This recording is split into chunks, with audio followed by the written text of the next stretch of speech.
오늘 내가 미워한 사람이 있고,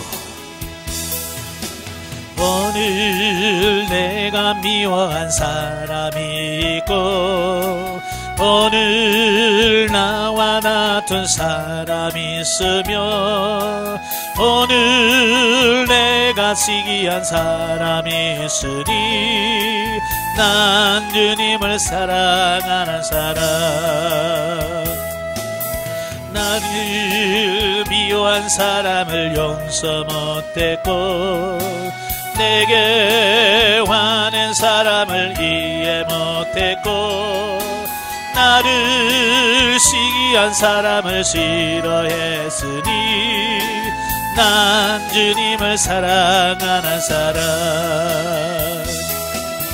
매일 이렇게 살아가면서 입술로 주님을 사랑한다니 난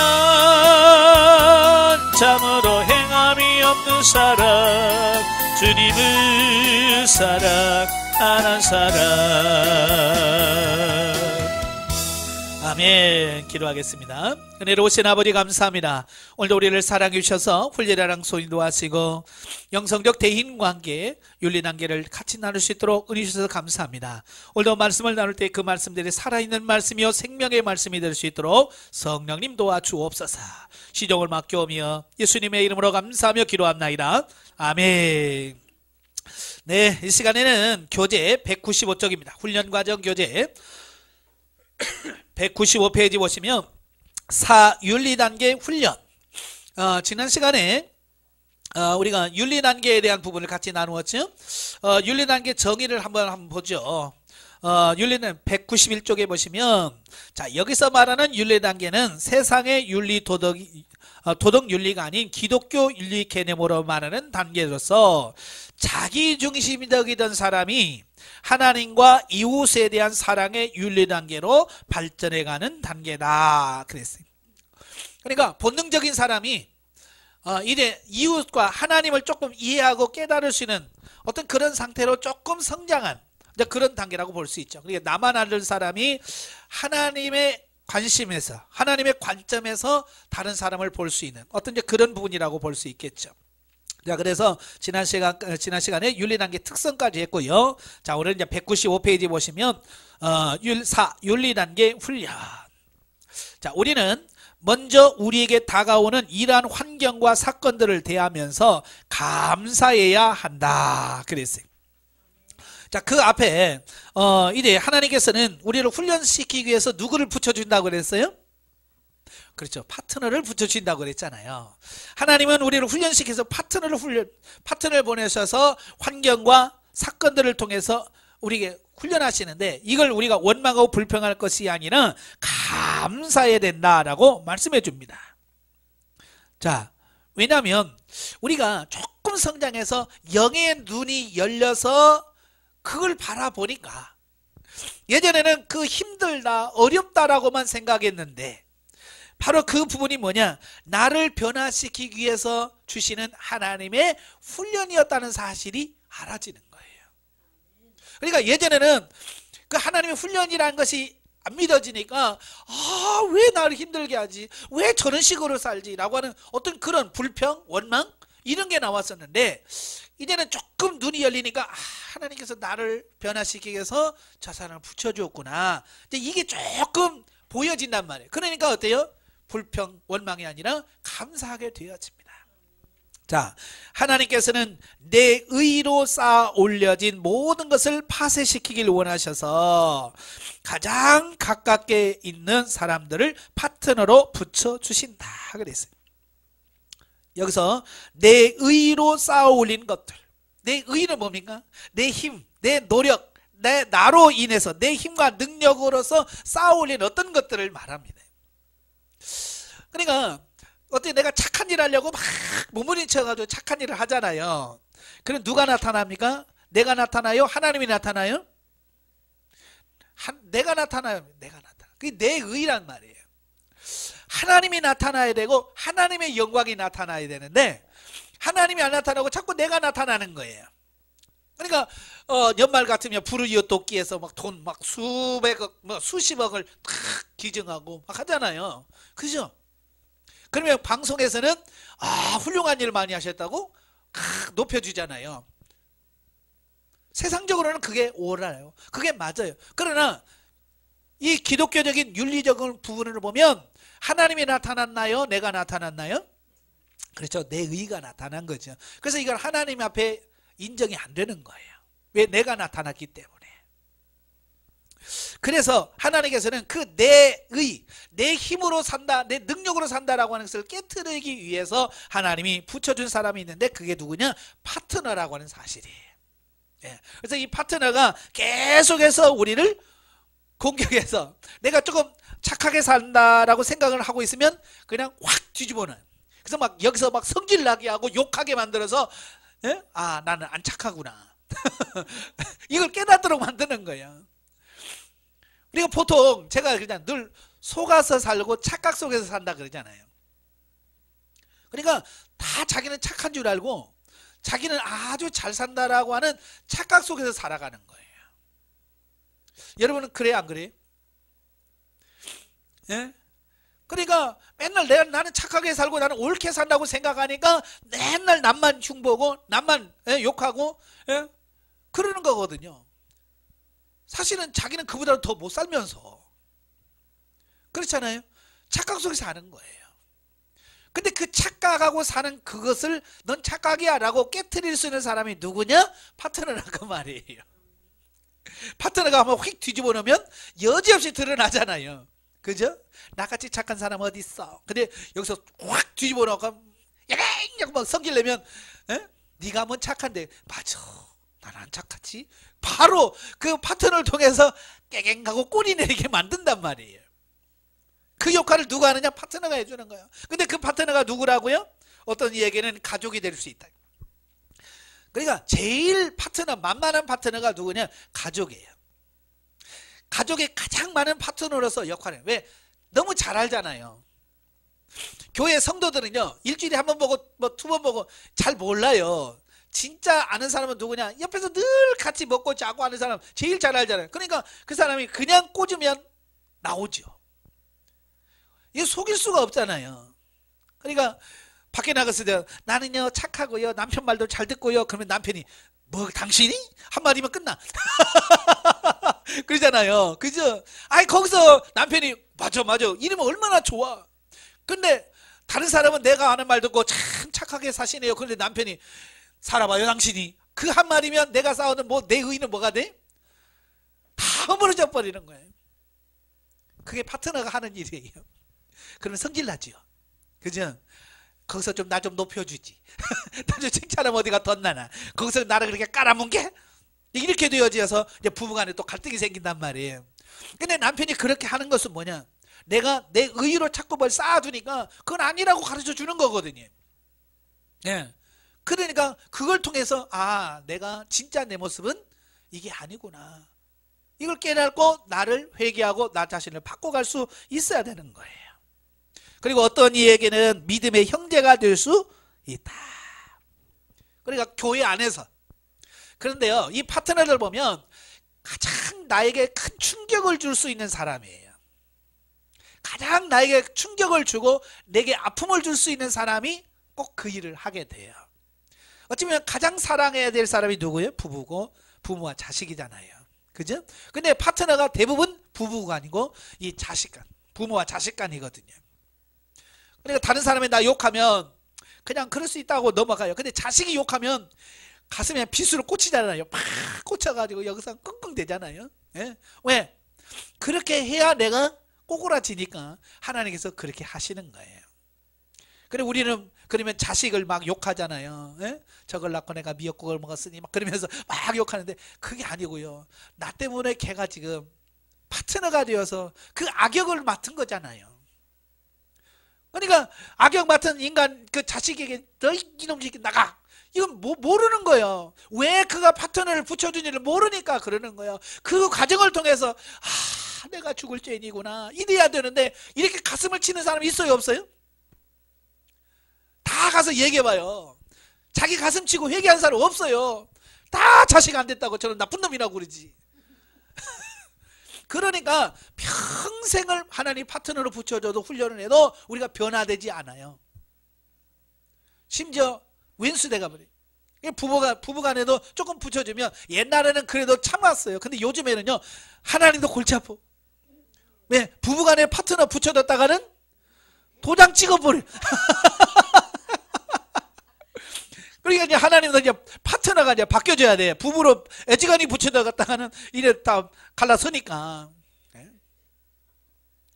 옛날에는 어떻게 됐어요? 정말 부부간이면 죽어도 그 집 귀신 된다고 뭐 옛날 그랬잖아요. 그래서 안 떠나잖아요. 근데 요즘에는 너무 쉽게 헤어져 가지고 이게 참 파트너의 하나님도 이제 파트너 때문에 고민이 많으실 거예요. 만약에 하나님이 사람이셨다면 머리 하나도 없을 거예요. 지금 고민하고 다 빠져가지고 다행히 하나님이라서 지금 괜찮으실 건데, 자 그런 거예요. 우리가 좀 깨달아야 돼. 내 문제라는 거. 내가 문제라고 하는 거. 근데 사람들은 눈이 앞만 보게 돼 있지 자기를 못 보게 돼 있어요. 그래서 자기를 진짜 모르는 거예요. 그렇잖아요. 남의 얼굴은 뻔히 보이죠.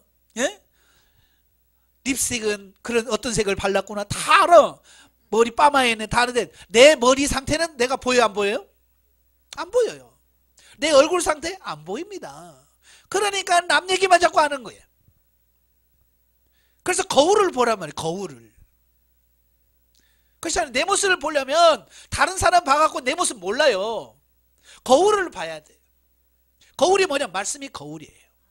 그리고 뭐냐? 상대편이 나의 거울인 거예요. 제가 늘 말하죠. 상대방은 나의 거울이다. 그러니까 상대방의 그 했던 행동들을 바라보면서 나를 보는 거예요. 아, 내 속에 저런 거 있구나. 그러니까 예를 들어서 이런 거예요. 교회에서 진짜 새정말로 눈꼴 잘한 사람 있어요, 없어요? 꼭 하면 꼭 눈꼴 잘한 사람 있어요. 꼭 눈에 뭐 주는 거 없이 믿다고 그러잖아요. 그러니까 나한테 뭐 해줄 것도 없는데 미운 사람이 있어요. 근데 왜 미울까? 자기하고 똑같은 사람 미워합니다. 한 보세요. 내가 이상하게 교회 가서 이상하게 준 거 없이 미운 사람이 있을 거예요. 가만히 보세요. 내가 싫어하는 나의 모습이 그에게 있어요. 나하고 똑같으니까 그런 거예요. 내가 자식을 낳아서 길러보면 그래요. 아기 때는 자기 닮은 게 그렇게 이뻐요. 아이고 코를 나 닮았어 뭐 닮았어 그래서 막 이뻐합니다. 근데 점점점 커가면서 자기 닮은 사람을 미워합니다. 왜냐요? 내가 봐도 내가 싫은 행동들이 있잖아요. 그죠? 여러분 있어요, 없어요? 있죠. 내가 봐도 내가 싫은 어떤 행동들을 걔가 똑같이 합니다. 그죠? 내가 봐서도 내가 싫은데 내가 봐도 싫은 행동을 내가 나를 닮은 애가 똑같이 하는 거예요. 그러니까 미운 거예요. 그래서 어떡하든지 고치려고 야! 하지마! 하지마! 이렇게 되어지는 거예요. 그러니까 더 사이가 나빠져 버리는 거예요. 그러니까 중요한 건 뭐냐면 그 아이가 그런 행동을 취했을 때 하지마! 그게 아니라 아버지 내 모습이 저런 모습인데요. 나를 바꿔주세요. 하나님 내가 변화됩니다 하고 내가 변화가 되어지면 그 아이가 변화될 텐데. 그러니까 자식을 다 나쁘게 만든 사람이 누구냐? 부모예요. 부모가 그렇게 만든 거예요. 그 버릇 고친다고. 버릇은 누가 고쳐야 돼? 그렇죠. 내 버릇을 고쳐야 되는데 내 버릇은 안 고치고 상대방 버릇 고친다고 막 때리고 밥 안 주고 쫓아내고, 그러니까 그가 더 상처받아가지고 원수가 돼버리는 거예요. 그래서 상대방, 특별히 자녀, 내 거울이에요. 그러니까 그들을 보면서 내 모습을 볼 수 있어야 돼요. 아시겠죠? 예, 어떤 사람은 자기 모습 보고 너무 좋아하는 사람들이 있어요. 근데 자기 모습 보면서 싫어하는 사람들이 있거든요. 예, 예, 그러면 자기를 먼저 바꿀 수 있기를 바랍니다. 한번 여러분 보세요. 거울 보면서 막 거울 보고 욕하는 사람이 있어요. 아유, 참 인상 더럽다. 거울 보고 막 인상 더럽다고 그러면 바뀌어져요, 안 바뀌어져요? 안 바꾸잖아요. 결국 내가 인상을 피고 웃으면 거울도 따라 웃어요. 무슨 말인지 아세요? 나를 바꾸면 거울이 바뀌는 거지. 내가 안 바뀌면 거울 죽어도 안 바뀝니다. 근데 내가 인상 빡빡 쓰면서 거울 보면서 야 인상 펴라고. 인상 펴요 안 펴요? 아니 내가 인상 쓰고 있는데 어떻게 인상을 펴요? 안 펴지죠. 근데 내가 활짝 웃으면 인상 펴 안 해도 내가 웃고 있으면 웃어. 그러니까 상대방이 나한테 막 성질내는 사람 보면 내가 그에게 성질내고 있으니까 그가 나에게 성질내는 거거든요. 내가 웃어보세요. 아, 웃는 얼굴에 어떻게 침을 뱉어요? 같이 웃습니다. 그러니까 항상 나를 보세요. 상대방을 보면서 나를 보셔야 돼요. 예, 그러니까 처음 훈련하신 분들에게 상대방은 나의 거울입니다. 그러면 막 나한테 막 따지는 사람이 있어요. 아니에요. 내가 어떻게 저런 사람 똑같아요. 아니에요. 막 그러더라고요. 근데 조금 지나고 진리 단계 들어가면요. 목사님 어떻게 그렇게 똑같은지 모르겠어요. 그래. 왜? 얘 눈구멍이 좀 열리거든요. 눈이 좀 열려서 보니까 아 그렇구나 이게 보인단 말이에요. 이게 안 열렸을 때는 죽어도 말해도 못 알아먹습니다. 그러니까 우리가 애들 어린아이 뭐 앉혀놓고 아무리 얘기해도 이 애기들이 뭘 알아요. 못 깨닫잖아요. 그러나 성장을 하게 되면 스스로 아는 것처럼 영적으로 성장을 하면 스스로가 알게 돼. 자, 이유가 어떻든 간에 우리가 사건을 만날 때 하나님께서 허락하시는 훈련이라고 깨달아지면 아, 이 하나님께서 나를 지금 훈련시키시는구나 라고 깨달아지면 첫 번째 해야 될 게 감사합니다. 아버지 감사합니다. 그 다음에 하나님의 뜻을 구해야 돼요. 아버지 왜 이분을 붙여주었을까요? 왜 이 사건을 주셨습니까? 왜 이 환경을 주셨습니까? 예전에는 불평하기 위해서 왜 그랬다면 여기서는 불평하기 위해서가 아니라 나를 변화시키기 위해서 하나님 왜 이런 문제를 주셨습니까? 하나님의 뜻을 알고 싶어서 간구하는 왜가 되어야 됩니다. 아시겠죠? 그 다음에가 뭐예요? 구체적으로 물어서 말씀하시는 그 방법대로 상대방을 사랑하려고 힘써야 한다. 그냥 내 방식대로 풀려고 하지 말고 아버지 이럴 때는 어떻게 해야 되나요? 이런 사람인데 이런 사람은 어떻게 내가 풀어야 될까요? 하고 하나님의 뜻대로 왜? 하나님의 뜻이 있어서 붙여준 거거든요. 그죠? 그러니까 그 하나님의 뜻을 먼저 알아야 그리고 하나님의 뜻대로 풀어가야 돼요. 제가 성경 강의하면서도 내 방식대로 하면 안 된다고 두차 얘기했죠. 예. 그러니까 하나님의 뜻이라도 내 방식이 들어가면 안 돼. 하나님의 방법대로 해야 돼.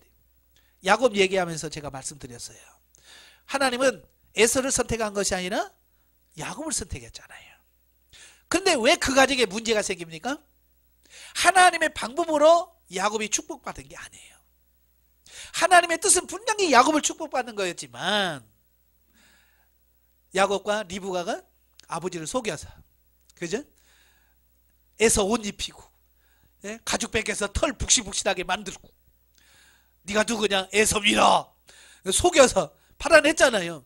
어쨌든 하나님의 뜻은 이루어졌지만 방법이 육신적인 방법이었기 때문에 그거 끝나고 나서 형제간에 불화가 생기고 그것 때문에 야곱은 고향을 떠나서 20년 동안 외삼촌 라반의 집에 가서 그 고생을 해야 되고 그게 중요한 거예요. 하나님의 뜻이라면 방법도 역시 하나님의 방법이어야 된다. 그러니까 항상 물어야 되는 거예요. 아버지 이거 어떻게 풀까요? 근데 보통 사람들은요 자기 방식대로 푸는 거예요. 그러니까 예를 들어서 이런 거야. 나하고 좀 관계 안 좋은 사람이 있어요. 제가 사과 한 박스 갖다 주면 될까? 하나님께 묻지 않고 자기 방식대로 우리 집에 사과가 여유 있는데 사과 갖다 줘야지. 근데 그 사과가 그 집에서 제일 싫어하는 안 먹는 과일이에요. 그럴 경우는 어떻게 하겠어요? 사과 받았지만 욕하겠지. 그죠? 받아놓고 먹지도 못하는 거 갖다 주고 에이 이렇게 된단 말이에요. 죽어도 관계가 더 깨지는 경우가 생겨요. 왜? 하나님의 방법이 아닌 내 생각대로 했기 때문에. 그래서 그럴 경우는 하나님 어떻게 이걸 풀기를 원하십니까? 하나님의 방법을 물으면 하나님께서 깨닫게 하셔서 이렇게 해라. 네. 그래서 하나님의 방식대로 하면 다 풀어집니다. 아멘. 네. 그러나 너희 듣는 자에게 내가 이르노니 너희 원수를 사랑하며 너희를 미워하는 자를 선대하며 너희를 저주하는 자를 위하여 축복하며 너희를 모욕하는 자를 위하여 기도하라. 이게 이제 파트너를 대하는 자세. 어떻게 나를 힘들게 하는 그 파트너를 어떻게 대할 거냐라고 하는 부분을 여기서 말씀해 주고 있어요. 그러니까 미워하는 자를 선대하고, 너희를 저주하면 축복해 주고, 모욕을 하면 위에서 기도해 주고. 이게 우리가 할 일이에요. 욕했어? 나도 욕함. 나 때렸어? 나도 한 대 때려. 이건 세상적인 방법이에요. 육신적인 방법이에요. 우리는 욕하면 축복하고, 저주하면 축복하고, 모욕하면 기도해 주고, 예? 바로 이게 저와 여러분이 해야 할 방법이라고 하는 사실을 기억하시기를 바랍니다. 예. 그러니까 하나님께서 그럼 왜 파트너를 붙여줬을까? 내가 미워서? 하나님의 관심은요, 오직 나예요. 나. 오직 나를 어떻게 변화시킬 것인가. 하나님은 항상 나에게다 초점을 맞추고 있어요. 그러니까 나를 변화시키는 것이 목적이에요. 근데 우리는 내가 변화되려고 그래요? 상대방을 변화하려고 그래요? 예, 그게 문제인 거예요. 하나님은 나를 변화시키려고 원하는데 우리는 항상 쟤부터 바꿔줘요. 쟤를 어떻게 해주세요 라고 자꾸 상대방만 갖고 늘어지는 거예요. 그러니까 훈련 기간이 길어질 수밖에 없어요. 왜? 내가 깨달지 못하고 변화되지 않으니까. 그래서 훈련 기간은 결국 내가 얼마만큼 하나님 말씀에 순종하느냐에 따라서 기간이 길어질 수도 있고 빨라질 수도 있다. 영성 훈련하면 금방금방 바뀌는 이유가 뭐예요? 아, 하나님이 나를 변화시키시려고 첫사람 붙여줬구나. 빨리 깨닫는 거예요. 그러니까 빨리 깨달으니까 그게 바뀌어지는 거예요. 근데 세상 사람들은요, 뭐라고 그래요? 내 눈에 흙이 들어가도 내가 안 돼. 그러거든요. 그러니까 죽을 때까지 안 변하는 거예요. 그 말은. 예? 그러니까 빨리 바뀌시길 바래요. 자, 여기서는 자신의 의지가 필요하다. 어떤 의지? 순종하려고 하는. 이 말씀에 순종하려고 하는 의지가 필요하다는 거예요. 자신을 쳐서 복종시키는 용기가 필요하다는 말이다. 예, 자기 자신을 쳐서 복종하는 게 쉽지 않아요. 물론 속에서는 사랑이 나오지 않을 것이다. 예, 진리 생명 단계에 들어가면 자연적으로 이 안에서 사랑이 흘러나오지만 지금 윤리 단계에서는 이게 안 나오는 거예요. 지금 어떻게 해야 돼? 억지로 해야 되는 거예요. 억지로 순종해야 되고 억지로 기도해주고 억지로 축복해 줘야 되는 거예요. 그러니까 의지가 없이는 불가능한 거예요. 아시겠죠? 그러니까 남편이 사랑스러워서 여보 사랑해요 이게 아니라 얼굴 보면 아이고 저거 예? 왼수 같은 거 그럴 수 있어요. 그럼에도 불구하고 그래 원수를 사랑하라고 그랬지. 그래서 사랑합니다 축복합니다 라고 말하는 그 훈련을 통해서 내가 진리로 들어가면 더 나아지고 생명으로 들어가게 되면 이제 이 안에서 사랑이 흘러나와서 사랑을 하게 되어집니다. 그 단계까지 가셔야 돼. 아시겠죠? 그래서 말씀대로 살려고 애쓰고 적극적으로 나아가면 납득하기 어려운 사건을 만나고 원수일 이유가 없는 사랑과 원수지간이 되어 있기 때문이다. 그러니까 하나님은 나를 바꾸시고 내 사고와 가치관을 바꾸려고 하니까 말씀대로 살려고 애쓰고 나가면 납득이 안 가는 어떤 문제를 만나게 돼요. 이게 이제 골치 아픈 거예요. 내가 이해가 되고 하면 괜찮은데요. 내가 이해가 안 될 때가 많아요. 제가요 가난 2다시 넘어가면서 하나님 앞에 따졌던 기도 제목이 있어요. 그게 뭐냐면 하나님 이건 길 가는 사람한테 다 길 맞고 물어봐요. 내가 맞았다고 할 거예요. 제가 하나님에 따지게 그거예요. 제가요 길 가는 사람 다 맞고 물어보세요. 내가 맞다고 그러지 하나님이 맞다고 안 할 거예요. 내가 오직 답답했으면 그렇게까지 했을까요? 하나님은 나를 변화시키려고요. 나 하나 변화시키려고요. 진짜 내가 납득이 안 가는 그러니까 엉터리 같은 어떤 문제들이 막 툭툭 터지는 거예요. 예를 들면 내가 아무 말도 안 했는데 내가 이런 말 했다라고 이렇게 돌아서 와요. 나는 그 말 하지도 않았는데 그러면 속에서 불나죠. 왜? 안 했는데 했다고 하니까. 그러면 가서 막 따지고 싶고 그래서 1대1로 대면해서 정말 들었냐? 맞잖냐? 막 하고 싶고 이게 이제 육신이 본심이잖아요. 본성이에요. 그래서 하나님 어떻게 할까요? 참아라. 아 이걸 참아요? 그냥 그런 거예요. 아니 가서 따지든지 잘못했다고 들어야지. 왜 그걸 참고 있습니까? 네가 참아라. 너 입 열지 마라. 그에게 아무 말도 하지 마라. 그러면 내가 그냥 하나님 길 가는 사람 물어보세요. 제가 그래서 그러는 거예요. 네? 내가 옳고 그름을 따르는 게 아니에요. 하나님은 내가 그거 가지고 그 소갈이 하는 그 과정 속에서 내 좁아터진 심령을 넓히는 차원에서 하나님께서 그 과정을 허락하신 거예요. 아시겠죠? 그래서 제가 훈련 받으면서 저는 소갈머리가 밴댕이 소갈딱지입니다. 여러분 밴댕이 보셨어요? 저는 밴댕이 회를 좀 많이 먹어봤거든요. 이 밴댕이는 왜 밴댕이 소갈딱지라고 하냐면 밴댕이는 그렇게 크지도 않아요. 한 요만하나요? 한 15cm, 10cm 이 정도밖에 안 돼요. 그런데요, 이 크기에 비해서 이 내장, 이 창사가 작아요. 이 배가 너무 작아요. 그 몸에 비해서 이 창사가 소갈딱지가 너무 작은 거예요. 그래서 이 속이 좁은 사람들 저 밴댕이 소갈딱지 같은 이렇게 하잖아요. 예.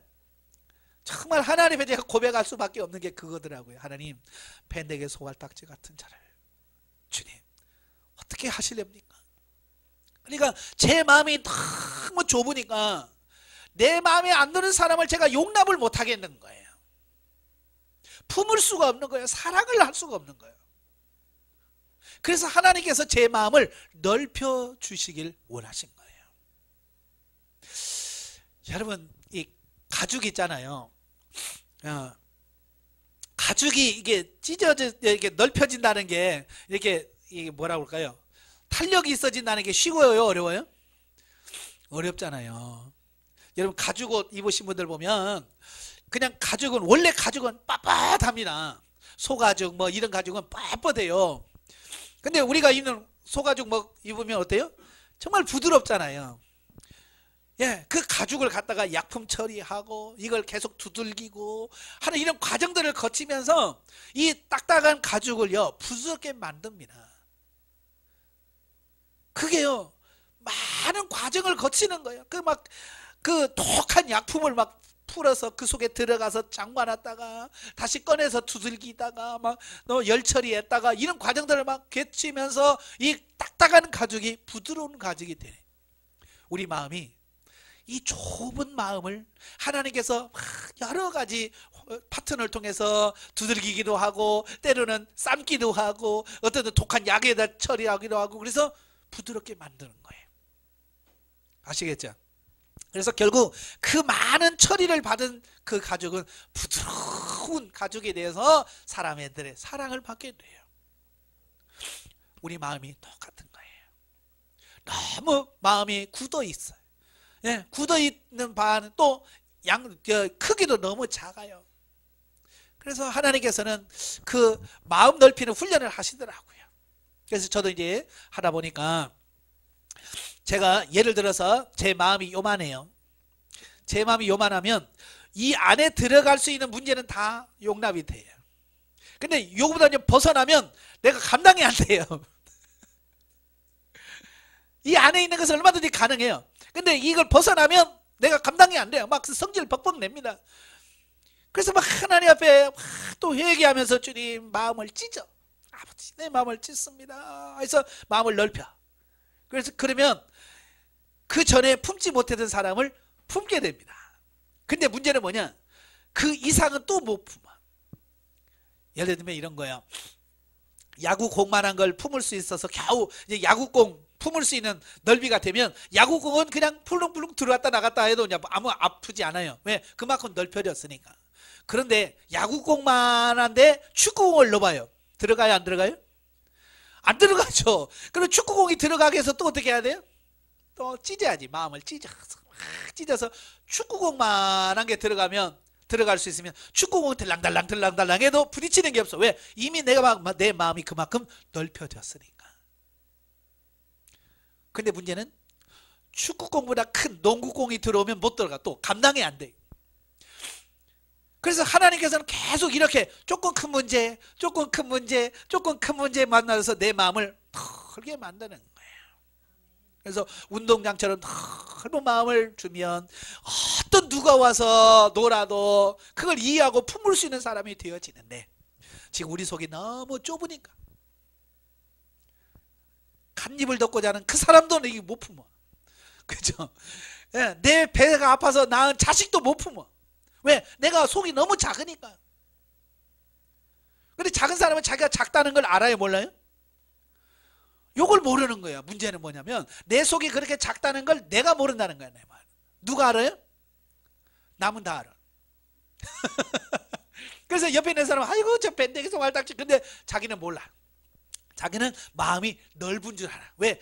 그 안에 품을 수 있는 것만 보면 나는 이런 것도 참고 이런 것도 놔주고 이런 것도 해주는데 자기는 자기 안에 들랑달랑하는 그 작은 것만 바라보기 때문에 자기는 넓은 줄로 아는 거예요. 근데 큰 문제가 오면 못 품어. 네. 그래서 하나님께서 우리의 마음을 넓혀지기 위해서 계속 이 반복을 가는 훈련을 하시더라 그 말이에요. 그래서 저도 이 1단계 있을 때 기본 본능 단계 있을 때 그 본능 단계에 맞는 파트너들이 붙여주셔요. 그래서 제일 먼저 붙은 게 저희 집사람이에요. 예, 본능 단계에서. 예. 그때는요, 왜 이렇게 말하는 하나하나 거슬린지를 몰라요. 하나님께서 파트너 딱 붙여주니까요, 말 한마디가 거슬려. 그래서 뭐 하면, 꼭 그런 식으로밖에 말 못해? 이상하게 옛날에 늘 들어왔던 말인데도요, 그 딱 훈련 딱 돌입하니까요, 그게 그렇게 거슬리는 거예요. 하나님은 내 마음을 넓히기를 원했는데 나는 그걸 모르니까 당신 받고, 그 말투 받고, 그런 행동을 받고, 그러니까 사이가 멀어질 수밖에 없지요. 그죠? 그런데 그거 하나님 훈련이구나라고 인식을 하면서 이제 그런 말을 들을 때마다 주님 내 마음을 넓혀주셔서 이 마음을 들을 때 품을 수 있게 해주세요 하고 내 마음을 넓히니까 그 다음부터는 무슨 말을 해도 이건 아무렇지도 않은 상태가 딱 되더라고요. 그 과정을 딱 넘어서 윤리단계 들어가니까 성도를 붙여주더라고요. 예, 성도를 붙여줘. 어느 분이 이사 왔다고 와서 교회에 등록을 했는데 나는 너무 좋았죠. 행복했지요. 예, 애 둘 데리고 우리 교회 등록했으니 그 개척교회 얼마나 좋아요. 환영했지요. 몰랐지요. 그분이 나의 파트너인 줄 몰랐지요. 근데 그분이 와서 이제 속을 뒤집어 놓기 시작하는 거예요. 그래서 정말 납득이 안 가는 그걸 가지고 납득하려고 몸부림치다가 보니까 제가 조금 마음이 넓혀지더라고요. 그러니까요, 내 마음이 조금 넓혀지니까요, 그분이 이제 진리 단계로 가니까요, 아주 이제 고단수로 갑니다. 그러니까 제가 윤리 단계 때는 윤리 단계에 맞는 훈련만 시켜요. 근데 진리 단계 들어가니까요, 진짜 사랑할 수 없는 행동들을 하는 거예요. 내가 용납할 수 없는 행동들을 자꾸 더 하는 거예요. 그러니까 조금 거 품을 수 있는데 그 행동을 하니까 도무지 막 못 품겠는 거예요, 도대체가. 그래서 하나님 앞에 막 정말 눈물을 흘리면서 6개월 동안을 정말 사랑할 수 있게 해주세요. 정말 사랑할 수 있게 해주세요라고 기도하면서 그를 사랑하기 위해서 애쓰니까 그를 정말 사랑할 수 있게 되어지더라고요. 근데요, 그게 하루아침에 되는 게 아니에요. 나중에 진리단계에서도 설명하겠지만 이런 거예요. 아니 목사가 성도를 사랑하지 못하면 어떻게 됩니까? 근데 미운 짓만 그렇게 골라 하는 거야. 어찌 그렇게 미운 짓만 골라서 하는지요? 미치겠어요. 그래서 그를 사랑하게 해달라고 막 기도하면 사랑할 마음이 안 생겨요. 근데 한 달 기도하고 2달째 기도하니까 여기서 그 촛불만큼 사랑하는 마음이 조금 생겨요. 조금 기도하면 하나님 그 영혼을 사랑해 주세요 하면 촛불만한 사랑이 여기서 쭉 올라와요. 그래서 눈 딱 뜨면 없어져 버려요. 눈 감고 기도하면 사랑하는 마음이 오는데 눈 뜨면 없어져 버려요. 그게 한 달 반 가요. 근데 이제 그러니까 벌써 3달 됐잖아요. 3달째 기도하니까 눈 떠도 여기서 사랑하는 마음이 살아있어요. 3달 지나니까. 근데 문제는 뭐냐, 그 얼굴 보면 꺼져버려요. 그러니까 그분 얼굴 보기 전까지만 해도 내 안에서 막 사랑이 흘러 넘쳐. 막 그래서 모든 사람을 사랑할 것 같은데 얼굴 딱 보는 순간에 꺼져. 이런 거예요. 교회에서 예배 드리잖아요. 예배 드리는 게 찬송하잖아요. 네? 찬송할 때 출입문 보면서 이거 누가 오나 하잖아요. 목사들은 항상 눈이 출입문에 있거든요. 누가 안 오나. 아이고 5분 전인데 누가 안 오나. 이러면서 찬양하면서 모든 시선이 딱 가는데 그 사람의 문 열고 띡 들으면 갑자기 고개 숙여져.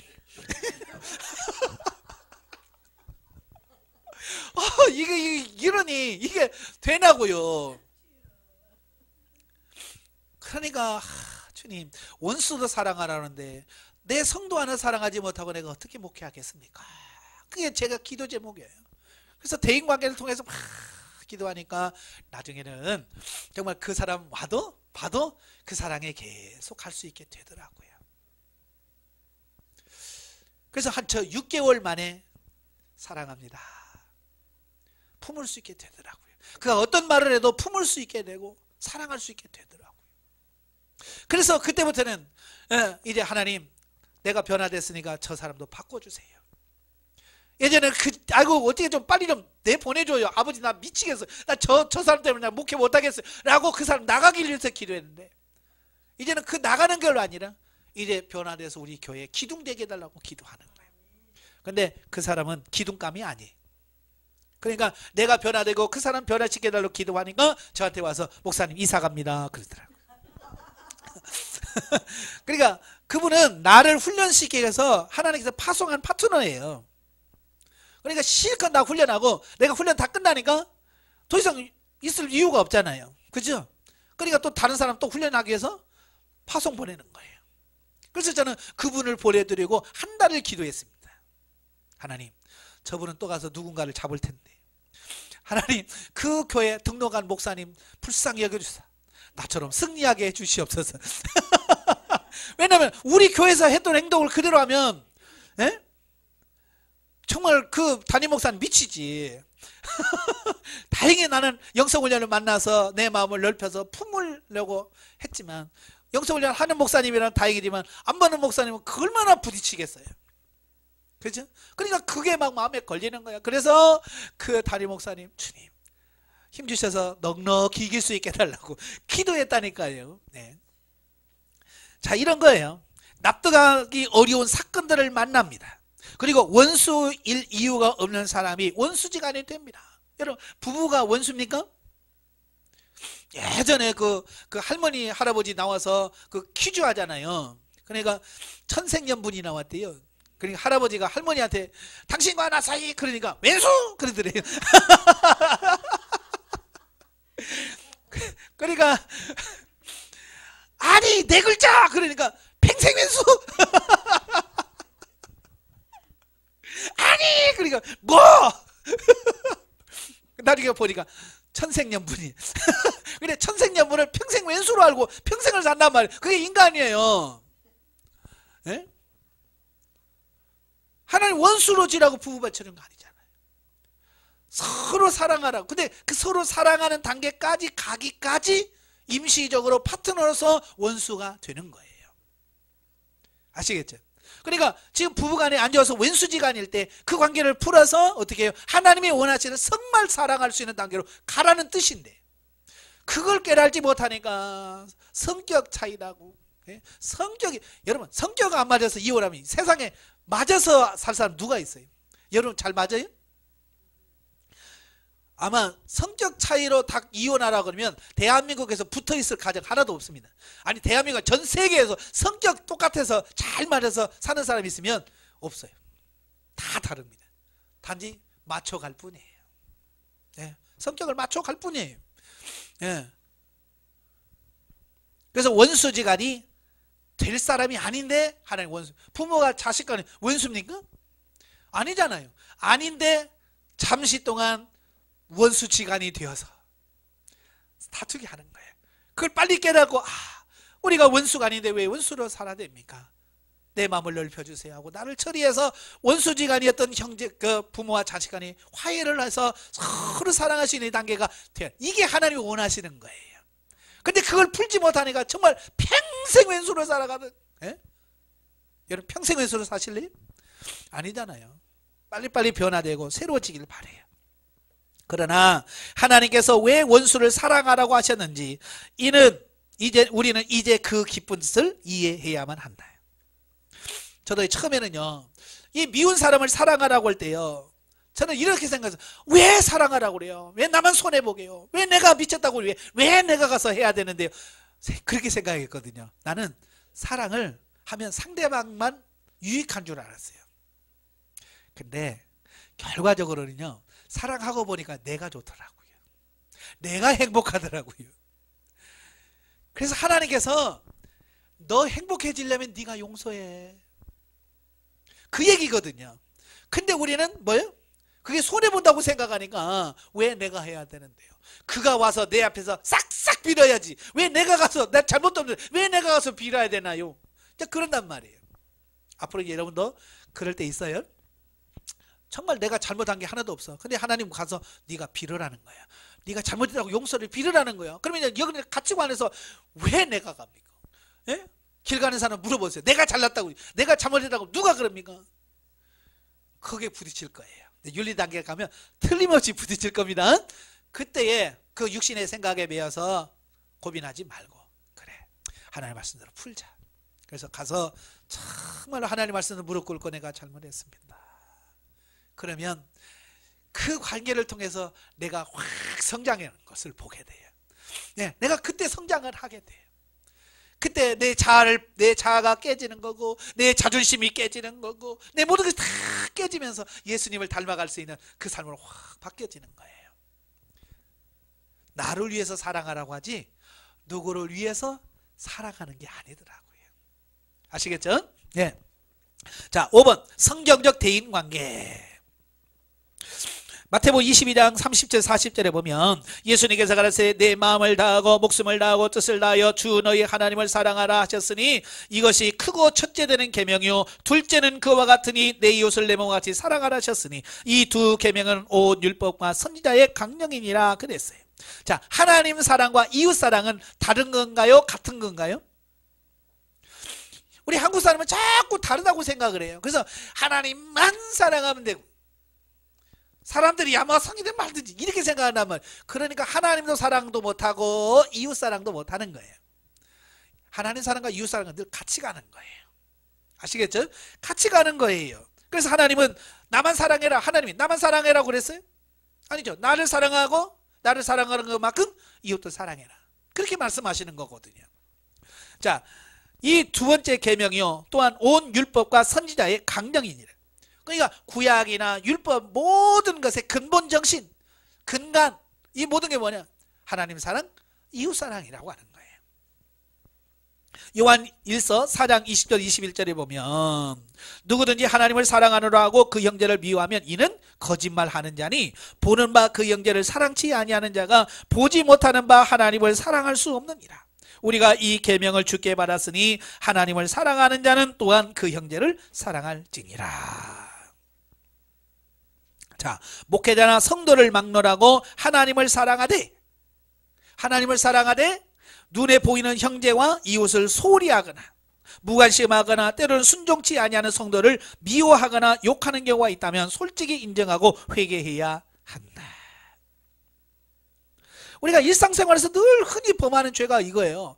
하나님은 사랑합니다, 하나님 사랑합니다 그러면서 교회 안에서도 성도들 간에 눈 흘기고 형제 간에도 눈 흘기고 미워하고, 그러면서 뭐라고, 나는 하나님만 사랑하니까 다 됐다고 생각한단 말이에요. 이게 우리가 일상생활 속에서 범할 수 있는 실수예요. 여러분, 눈에 보이는 형제도 사랑하지 못하면서 보이지 않는 하나님을 어떻게 사랑할 수 있을까?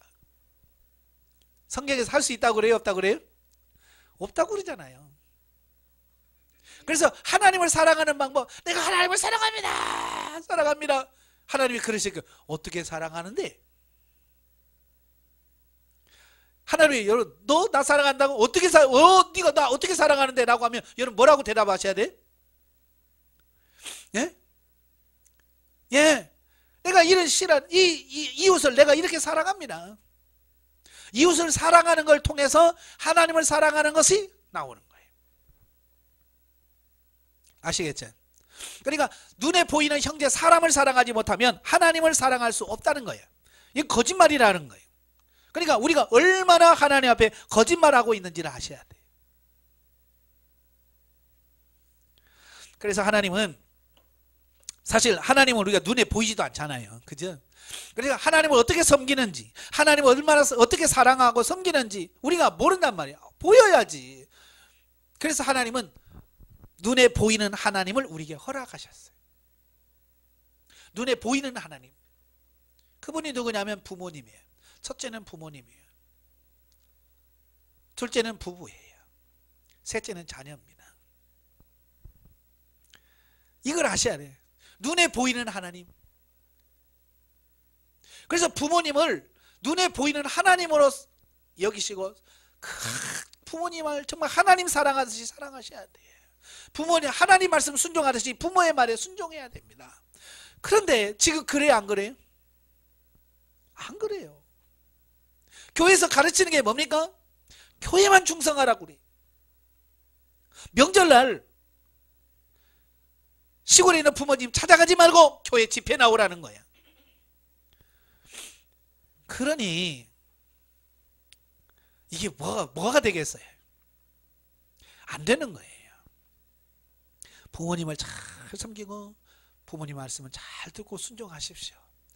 그게 하나님의 음성을 듣는 법이에요. 많은 분들이 신앙생활 하면서 나는요 왜 하나님의 음성이 안 들리는 줄 몰라요. 아니 눈에 보이는 부모 말도 안 듣는 주제에 보이잖아 하나님 음성 듣는다고. 그게 되겠냐? 안 됩니다. 아시겠지?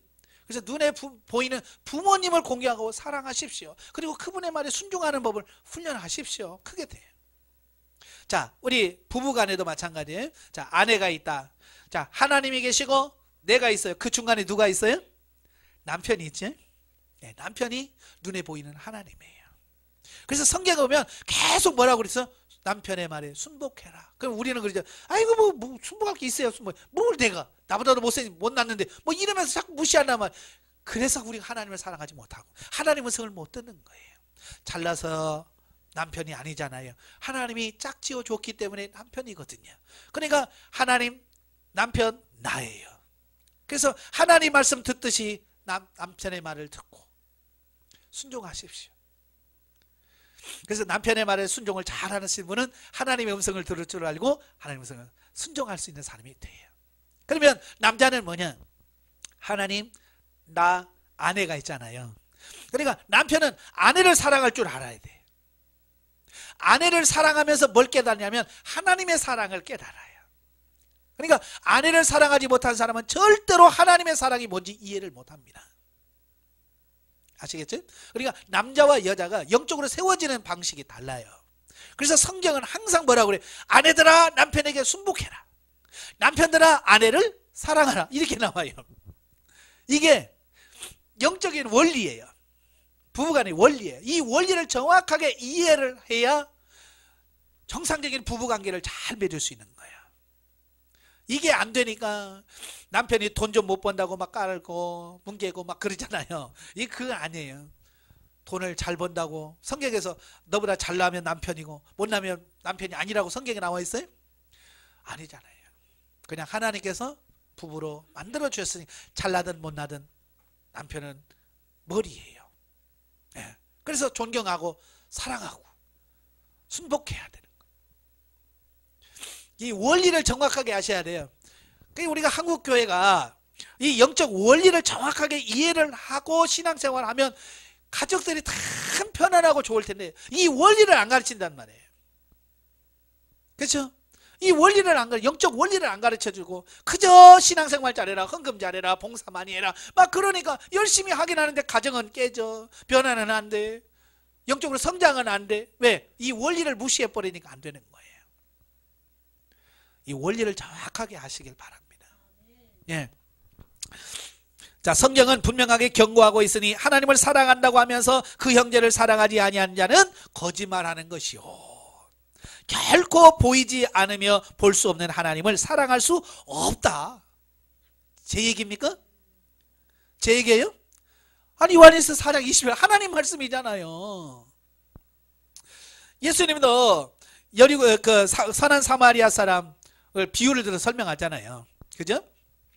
여리고성을 내려가다가 강도를 만났다. 예, 거반 죽게 됐는데, 예, 네이 사람과 제사장이 지나가지요. 살려달라고 하는데 어떻게 해요? 그냥 지나가 버립니다.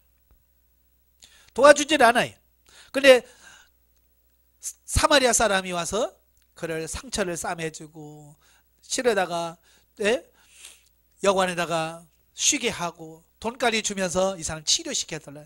부족하면 내가 돌아오는 길에 갚겠다라고 말하잖아요. 그러면서 예수님께서 뭐라고? 누가 이 강도 만난 자의 이웃이겠느냐. 유대인들이 뭐라고 그래요? 네, 자비를 베푼 사람입니다. 내 이웃이 누구라고요? 자비를 베푼 사람이에요. 여러분, 의식적으로 종교적으로 깨끗하다고 이웃이 아닌 거예요. 제사장 레위, 왜 그 강도를 안 도와줬을까요? 뭐 여러 가지 이유가 있겠죠. 그런데요, 우리가 이제 종교적인 것을 이해를 할 수 있어야 돼요. 이 레위나 제사장들은요, 그 24 반열로 이렇게 나누어져 있어요. 그래서 그 반열에 따라서 자기 순서에 따라 들어가서 봉사하고 섬깁니다. 그러니까 이 자기 순서가 돼서 들어가서 그 주의 일을 봉사하는데요.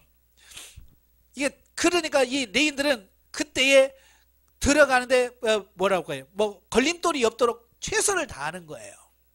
자기의 몸과 이 모든 것을 다 해서 하나님께 온전히 순복할 수 있도록 만드는 거예요. 그런데 이 강도 많은 사람 돕다가 죽었다. 그러면 시신을 만진 자가 되잖아요. 그러면 7일 동안 부정한 사람이 돼요. 부정하면 그렇게 열심히 하나님 섬기려고 준비했다가 부정에 되면 막상 가가지고 일 못해요. 7일 동안 부정하니까.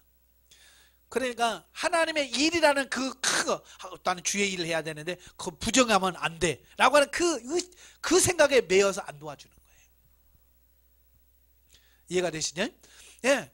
그러니까 의식적으로 종교적으로는 거룩해졌지만 정작 중요한 도움이 필요한 자에게는 아무런 도움이 안 되는 어떤 이런 부분이 되어지는 거예요. 누가 진짜 의식적으로 깨끗한 사람인가? 이걸 잘 깨달으셔야 돼요. 그렇게 말씀하시고 예수님은 결국 십자가상에서 물과 피를 다 쏟으시며 친히 육신의 고통을 채울하실 때 십자가 밑에서 당신을 조롱하며 야유하던 많은 군중들을 불쌍히 여기시고 용서해달라고 기도하시는 영성의 극치를 보여주셨다. 자, 예수님이 원수를 사랑한다라고 하는 건 말로만 하지 아니하시고 행동으로 직접 보여준 사건이 이거예요. 자기를 십자가에 못을 박아요. 여러분 같으면 뭐라고 하겠어요? 아무 죄도 없는 자 나를 불러다가 막 십자가에 못을 박아요. 여러분 뭐라고 하겠어요? 예? 이 나쁜 놈의 새끼들아 왜? 그러면서 막 악을 쓸 거예요. 그죠? 근데 예수님 뭐라고 그래? 저들이 알지 못해서 저러니 저들이 죄를 용서해 주옵소서. 자기의 못을 박는 자들 해서 몰라서 저러니까 저들이 저를 용서해 달라고 기도해 줄 수 있는 삶이 바로 예수님. 자기가 말한 그대로 살잖아요. 우리가 그 단계까지 오길 예수님이 원하시고 하나님 원하시는 거예요. 근데 우리는 십자가 못은커녕 조그만한 건 뭐 하나. 예? 교회 가서 싸우는 게 뭐예요? 내가 늘 앉는 자리에 누가 앉았어?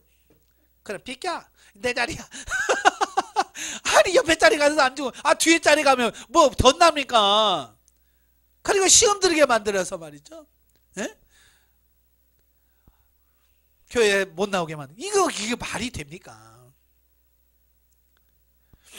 그러니까 우리 마음을 넓히셔야 돼요. 아시겠죠? 자, 6. 성경의 인물 사례.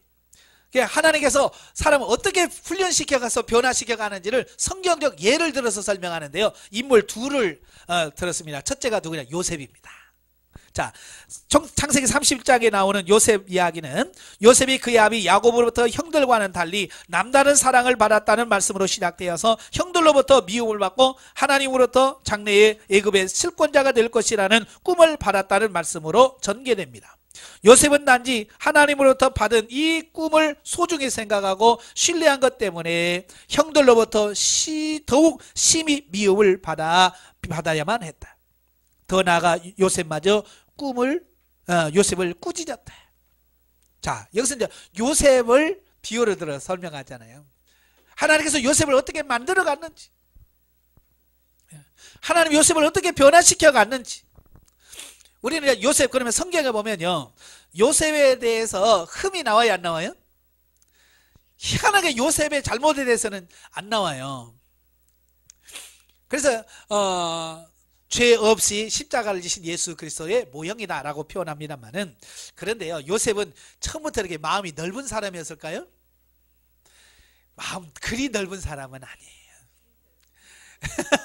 그렇죠. 형들이 잘못하면 그냥 아버지한테 가서 그냥 고자질을 해버리는 거예요. 나는 의롭다는 거예요. 나는 의롭고 형들을 막 고자질해야 되는 거예요. 그러니까 형들은 더 밉지요. 그 좁아터진 마음 가지고 어떻게 애굽의 총리가 되고 다스리겠어요? 안 돼요, 안 돼.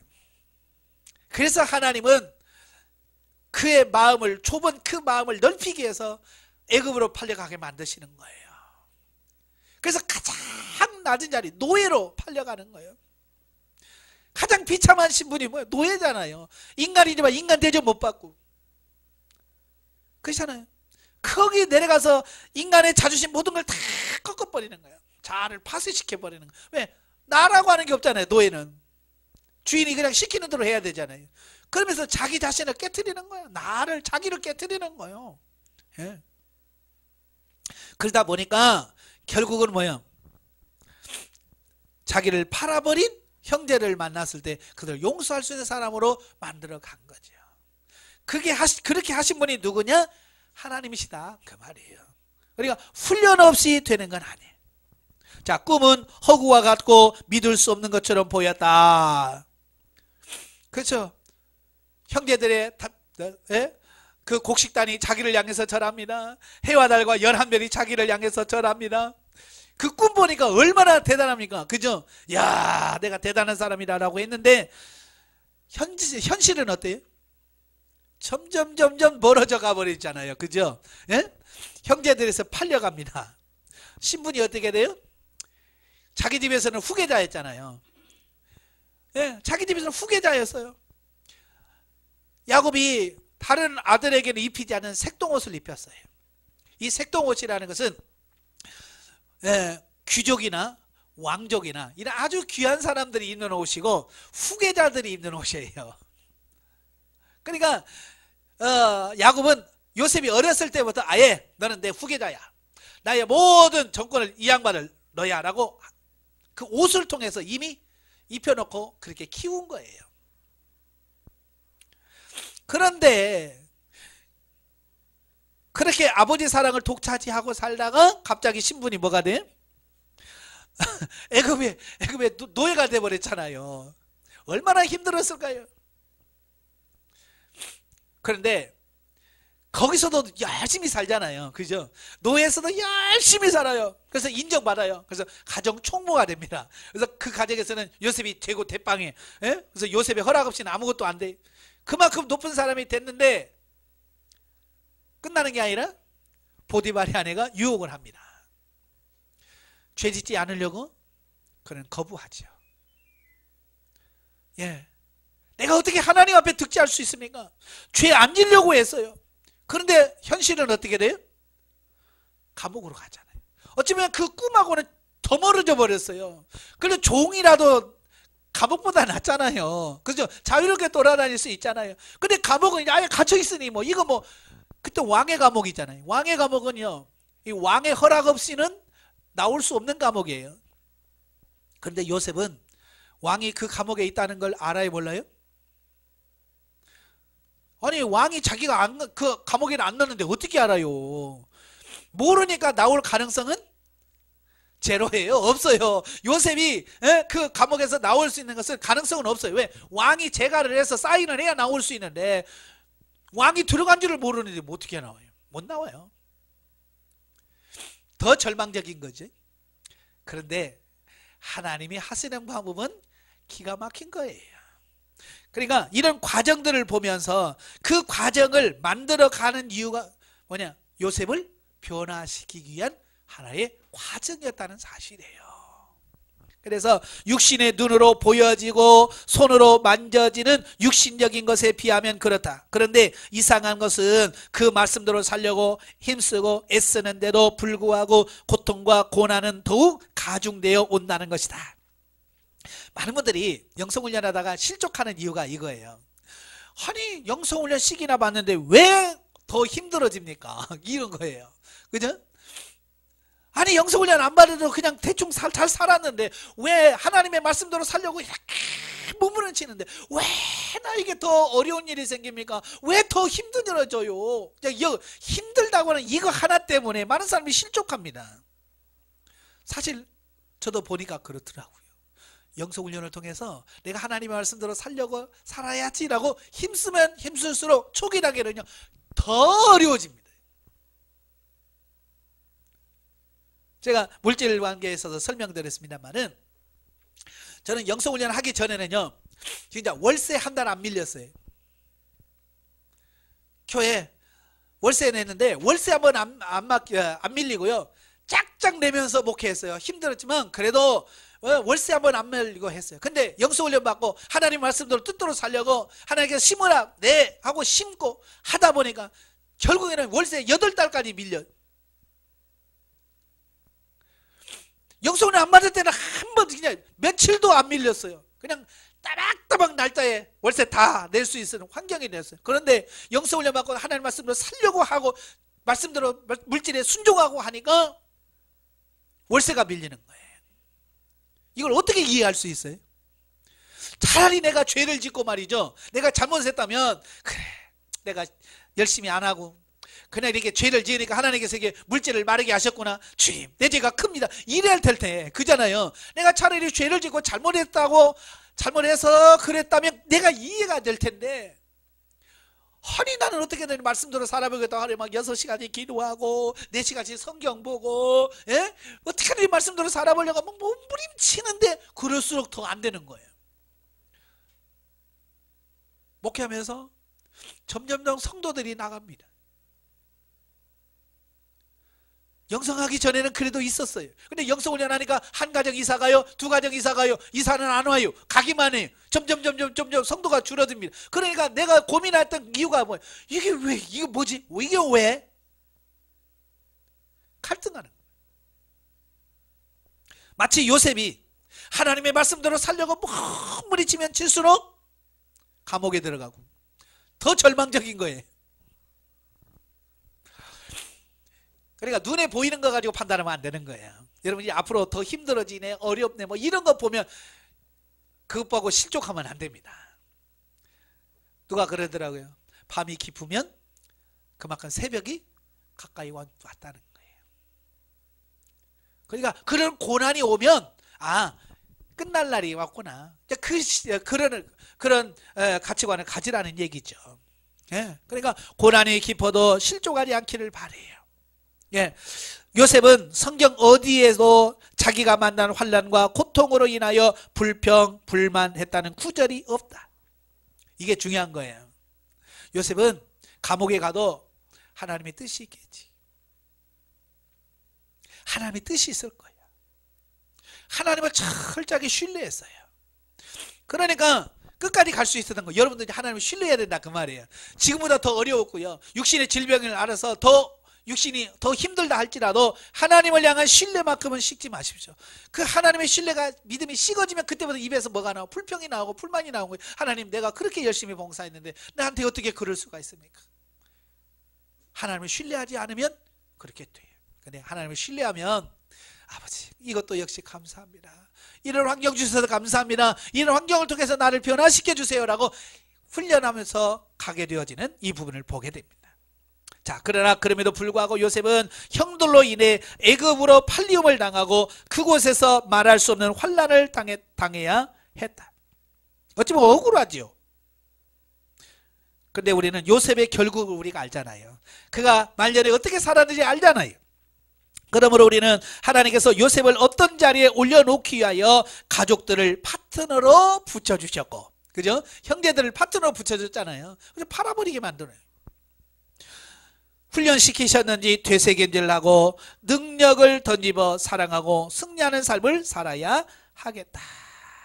그러니까 하나님은 이런 훈련의 과정을 통해서 요셉으로 만들어 간 거예요. 우리도 그와 같은 훈련을 통해서 우리를 만들어 가신다. 그런 말이에요. 아시겠죠?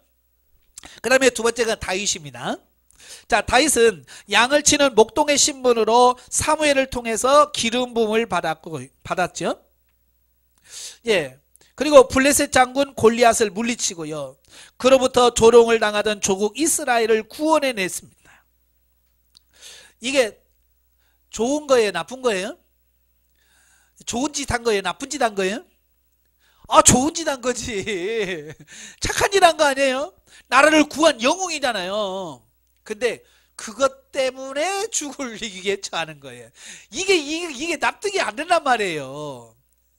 어찌 보면 우리는 뭐예요? 나라에서 상을 베풀고 막 더 신분이 좋아지고 막 출세해야 아멘 아멘 할렐루야 그럴 텐데, 그죠? 나라까지 구해줬더니 여기 죽이려고 한단 말이에요.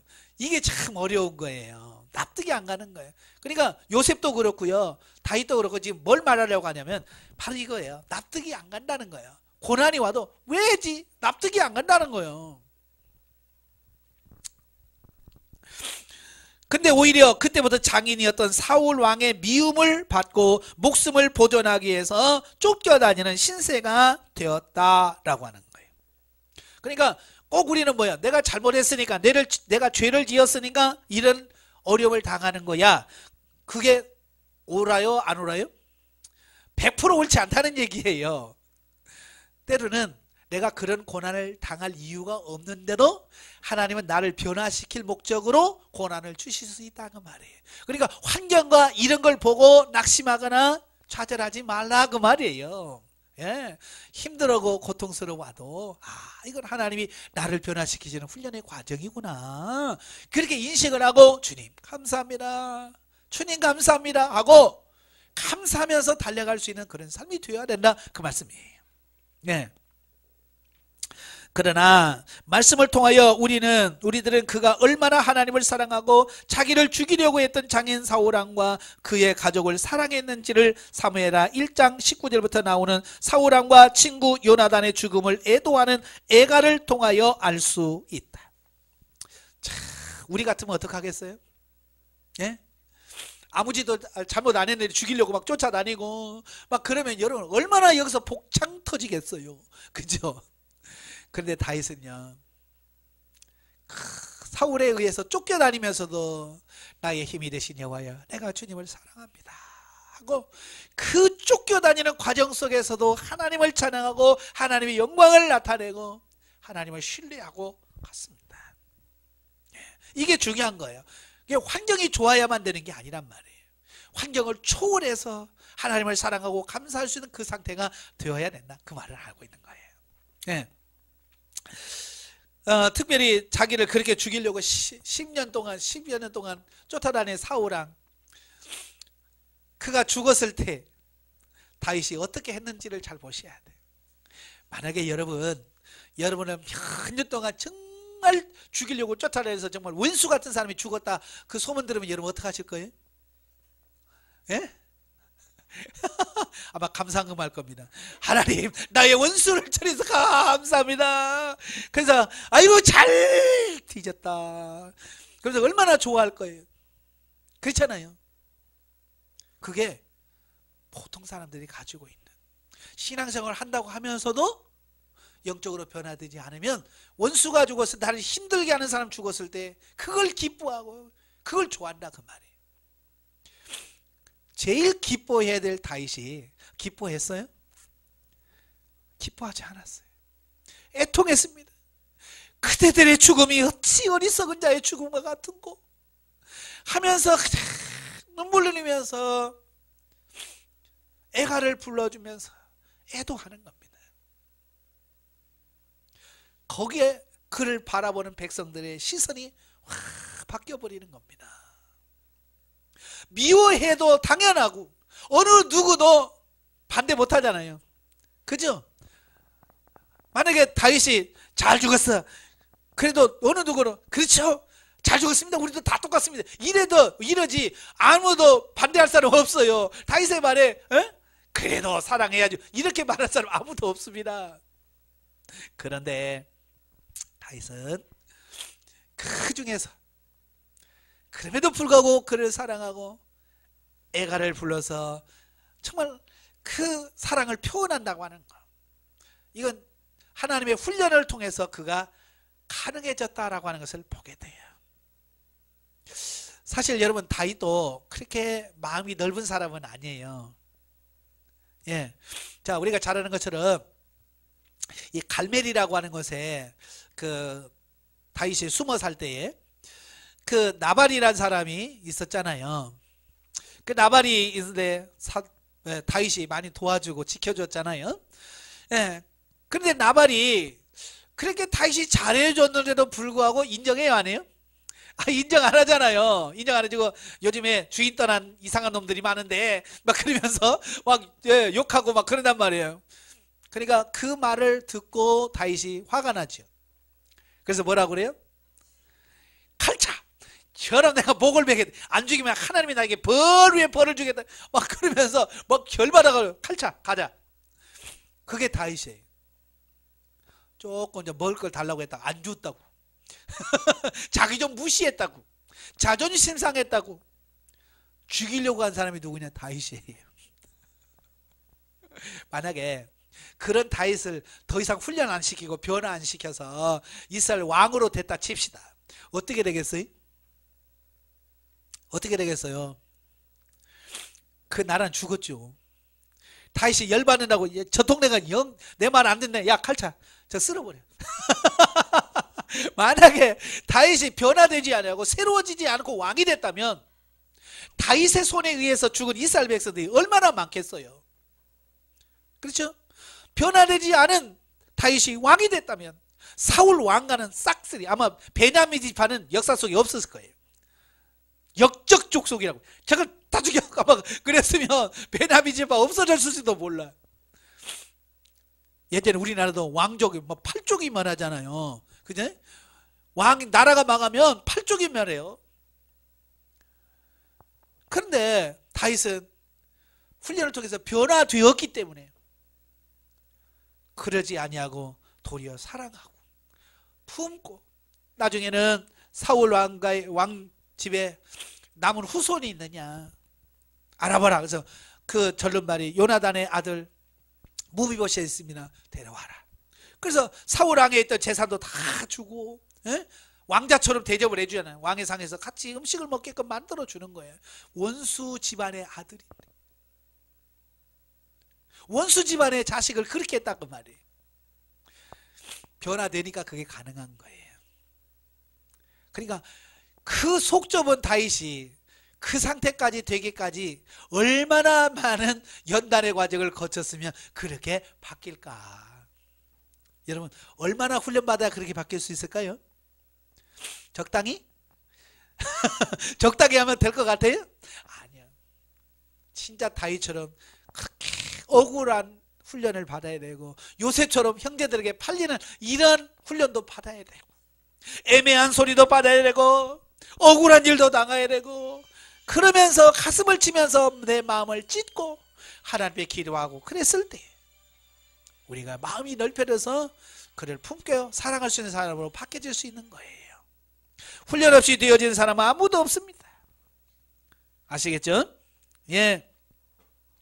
이와 같이 다윗은 자기를 향한 하나님의 뜻과 섭리를 저버리지 않고 고난 가운데서도 하나님이 허락하신 대인관계 훈련에서 승리함으로 말미암아 이스라엘 역사상 전무후무한 태평성대를 누리고 하나님께서 인정하시는 왕으로 후대 이스라엘 역대 왕들의 표상으로 길이 빛나는 성군이 될 수 있었다. 그러니까 다윗이 그냥 다윗이 된 게 아니에요. 하나님이 이런 훈련을 통해서 그가 변화되었기 때문에 그런 왕이 될 수 있었어요. 저도 마찬가지예요. 오늘날 지금 이 수준, 이 상태까지 오게 된 것도 그냥 되어진 게 아니에요. 이 영성훈련을 통해서 수없이 하나님께서 원수를 붙여주시고 마음을 긁는 사람을 붙여주시고 내 자존심을 꺾는 사람들을 붙여주시고 그래서 그들과 싸우면서 다투면서 내 자신을 쳐서 복종시키면서 제 마음을 넓히면서 오늘 요만큼 온 거예요. 그렇다고 다 완성이 됐냐? 아니라. 저도 품을 수 있는 한계가 있어요. 저도 품을 수 있는 한계 안에 있으면요 다 품습니다. 근데 그걸 벗어나면 저도 열받아요. 뚜껑 열립니다. 지금도. 왜? 그 한계를 벗어나면. 그러면 그걸 알기 때문에 아, 여기까지가 내 한계구나. 아버지, 이걸 통해서 품을 수 있게 나를 더 넓혀주세요 하고 기도하면서 또 나가면 또 한 단계 탁 품을 수 있게 되어지고 또 품을 수 있게 되어지고. 그래서 저는 영성훈련은 죽을 때까지 해야 된다는 이유가 바로 그런 거예요. 왜? 내가 예수님을 닮을 수 있는 것은 불가능해요. 이 땅에 살면서 육을 입고 있는 예수님처럼 살 수는 없어요. 그래서 끊임없이 예수님을 닮아가려고 몸부림치다가 이 생명을 다하는 그날까지 가는 거예요. 아시겠죠? 그래서 훈련을 통해서만 변화되어질 수 있다는 거예요. 그래서 첫째로 훈련에 감사해라. 파트너 붙여주시면 어떻게 해야 돼요? 또 금식하면서 저 왼수를 어떻게 처리해 주세요. 그러지 마시라고요. 아시겠죠? 아버지, 파트너를 붙여서 감사합니다. 먼저 감사하고, 두 번째로 아버지, 훈련을 통해서 나를 변화시켜 주시옵소서. 요셉을 요셉되게 하시고 다윗을 다윗되게 만드신 하나님, 나를 그렇게 만들어 가시옵소서라고 기도하시면서 갈 때에 우리 삶이 변화되어져서 하나님 마음에 쏙 드는 그런 삶으로 바뀌어져 갈 줄로 믿습니다. 많은 사람들이 이런 영적인 원리를 깨닫지 못하기 때문에 사랑해야 될 사람을 사랑하지 못하고 그렇게 살아갑니다. 오늘 이 영적인 원리를 정확하게 이해하시고요. 예? 예, 보이지 않는 하나님 사랑하려고 하지 마시고요. 누구 먼저 사랑하시라고요? 예, 보이는 남편부터 사랑하세요. 아내부터 사랑하시고요. 내 자식부터 사랑하십시오. 그렇다고 해서 오늘부터 교회 안 나가, 나는 남편만 사랑할래, 그러지 마시고요. 그 하나님을 사랑하는데 그 하나님을 사랑하는 방법에 있어서 이제 방법론에서 변화가 일어나야 돼. 육신적인 방법이 아니라 오늘 성경에서 말하는 이 영적인 원리를 가지고 내가 먼저 바뀌고 내가 먼저 새로워진다는 걸 알고 나 먼저 변화되고 나 먼저 새로워질 수 있도록 제발 남 흉님 보지 마시고요. 남 판단하지 마시고 남 평가하지 마세요. 나는 그보다도 못합니다. 내가 손가락질하는 그 사람은 내가 못 살아요. 예? 그렇기 때문에 남 평가하지 마시고요. 남 판단하지 마시고 나를 보십시오. 아시겠죠? 그게 윤리 단계에서의 훈련이에요. 그래서 이 윤리 단계에서 이 대인관계가 잘 되어야 하나님 앞에서 바르게 세워질 수 있습니다. 기도하겠습니다. 은혜로우신 아버지 감사합니다. 하나님께서 우리를 변화훈련 성장 성숙시키기 위해서 윤리 단계로 우리를 이끄시고 이 단계의 훈련을 통해서 우리를 새롭게 만들어 가시니 감사합니다. 하나님, 저희들을 변화시켜 주옵소서. 저들을 새롭게 하옵소서. 아버지, 요셉을 요셉되게 하시고 다윗을 다윗되게 하신 하나님, 그 하나님께서 오늘 또 우리를 그렇게 만드시기 위해서 이 모양 저 모양으로 훈련하시고 연단해 가심을 믿습니다. 그 훈련의 과정에서 감사하게 하시고 훈련을 통해서 변화훈련 성장 성숙되어지게 하여 주셔서 예수 그리스도를 닮아가는 우리 모두가 될 수 있도록 도와주시옵소서. 예수님의 이름으로 감사하며 기도합나이다. 아멘. 하나님께 감사드립니다.